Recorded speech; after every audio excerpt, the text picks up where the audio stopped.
Hello friends, welcome to Keerthi Sanjeev channel. இன்னைக்கு நம்ம பார்க்க போற ரெசிபி நவராத்திரி ஸ்பெஷல் நெய் அப்பம் தான் பார்க்க போறோம்.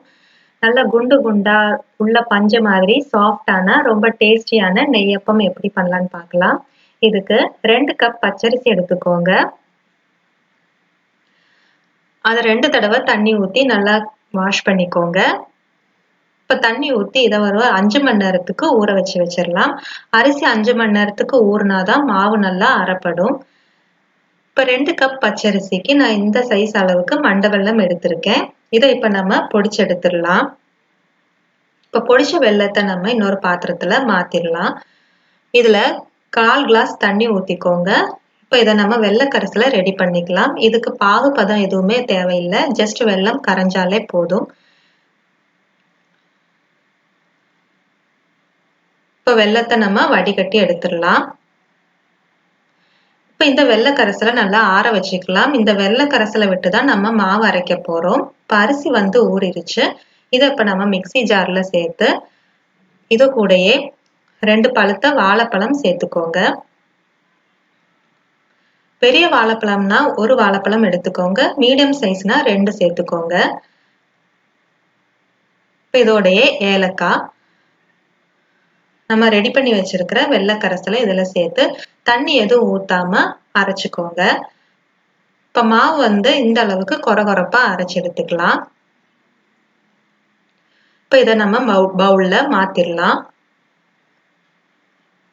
அதே மாதிரி மீதம் இருக்கிற அரிசியும் இந்த மாதிரி அரைச்சிக்கோங்க.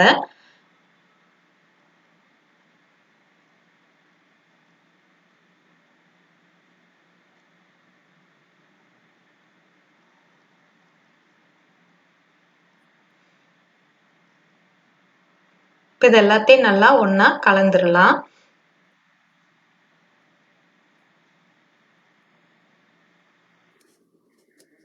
இப்போ மாவு இந்த கன்சிஸ்டன்சிக்கு இருக்கணும்.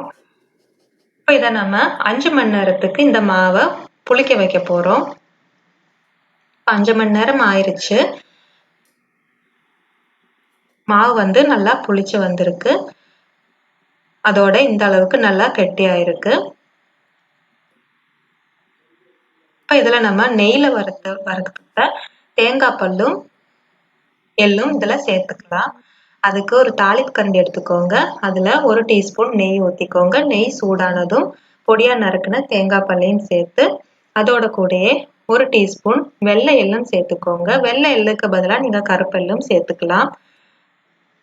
இப்போ தேங்காய் பல் நல்லா பொன்னிறமாக வறுபட்டதுக்கப்புறம் நம்ம இந்த மாவில் இதை சேர்த்துக்க போகிறோம். இப்போ இது எல்லாத்தையும் நல்லா கலந்து விட்டுக்கோங்க.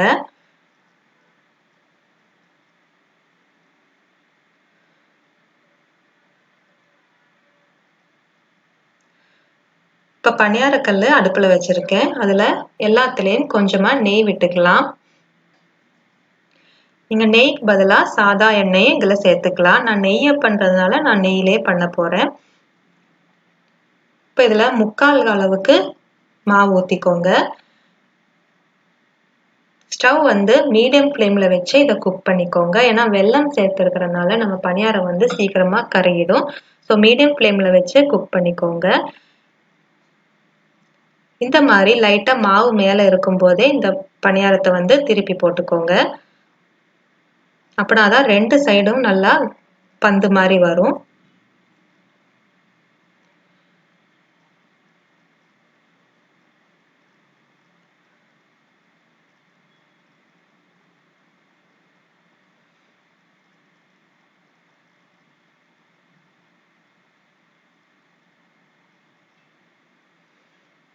இப்போ 2 சைடும் இந்த அளவுக்கு நல்லா கோல்டன் ப்ரௌன் கலர் ஆகிற வரைக்கும் பொரிச்சுக்கோங்க. அவ்வளோதான், நம்மளோட டேஸ்டியான சுவையான நெய் அப்பம் ரெடி ஆயிடுச்சு. இது 1 வாரம் ஆனாலும் கெடாது. அதோட இது டேஸ்ட் ஏறதான் செய்யும்.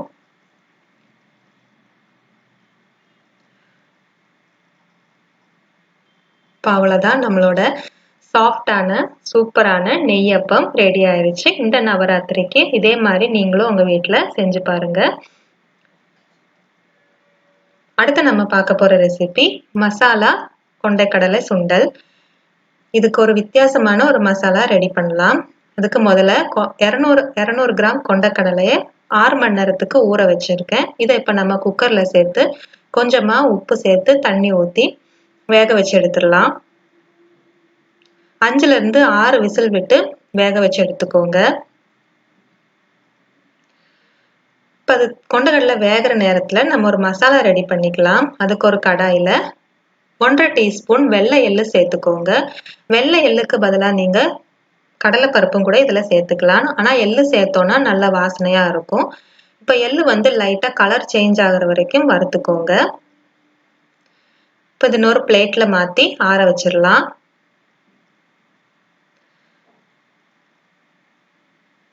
அதே கடாயில் 2 டீஸ்பூன் மல்லி விதை சேர்த்துக்கோங்க. இப்போ மல்லி நல்லா கலர் சேஞ்ச் ஆனதுக்கப்புறம் அதே நம்ம இன்னொரு பிளேட்டில் மாற்றி ஆற வச்சிடலாம். 1 டீஸ்பூன் சீரகம் சேர்த்துக்கோங்க. சீரகம் நல்லா வாசனை வர வரைக்கும் வறுத்துக்கோங்க. அதையும் பிளேட்டில் மாற்றி ஆற வச்சிடலாம்.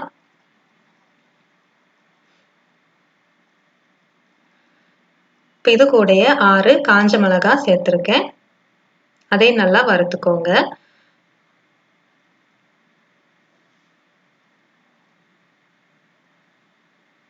இப்போ இது நல்லா வறுபட்டுருச்சு. இப்போ இதையும் நம்ம பிளேட்டில் மாற்றிடலாம். இப்போ இதெல்லாம் நல்லா ஆறுனதுக்கப்புறம் நம்ம மிக்சி ஜாரில் சேர்த்து பொடி பண்ணி எடுத்துக்கலாம்.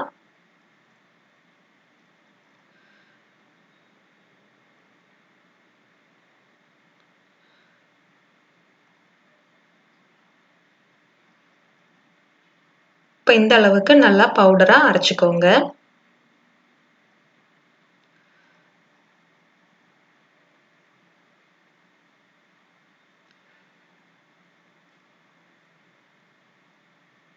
இப்போ நம்மளுடைய கொண்டக்கடலை ரெடி ஆயிருச்சு.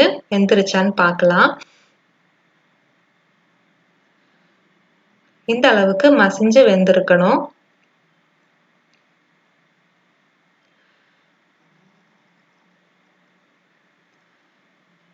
இப்போ நம்ம சுண்டல் ரெடி பண்ணிக்கலாம். அதுக்கு ஒரு கடாயில் 1 டேபிள் ஸ்பூன் எண்ணெய் ஊற்றிருக்கேன். எண்ணெய் சூடானதும் கடுகு, உளுத்தம்பருப்பு,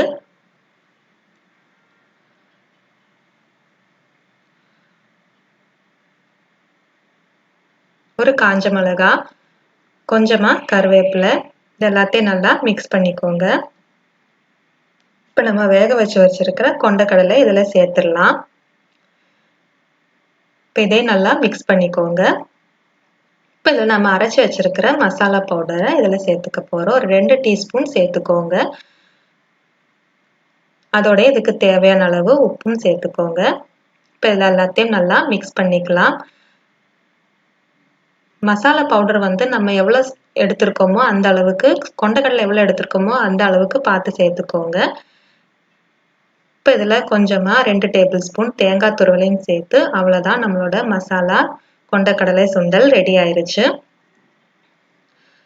ரொம்ப வித்தியாசமான டேஸ்டோட ரொம்ப ஃப்ளேவராக இருக்கும் இந்த சுண்டல். இதே மாதிரி நீங்களும் உங்கள் வீட்டில் செஞ்சு பாருங்கள். பிடிச்சிருந்துன்னா லைக் பண்ணுங்கள், ஷேர் பண்ணுங்கள். சேனலை மறக்காமல் சப்ஸ்கிரைப் பண்ணிக்கோங்க. என்னோட இன்ஸ்டாகிராம், ஃபேஸ்புக் பேஜையும் ஃபாலோ பண்ணுங்கள். தேங்க்யூ.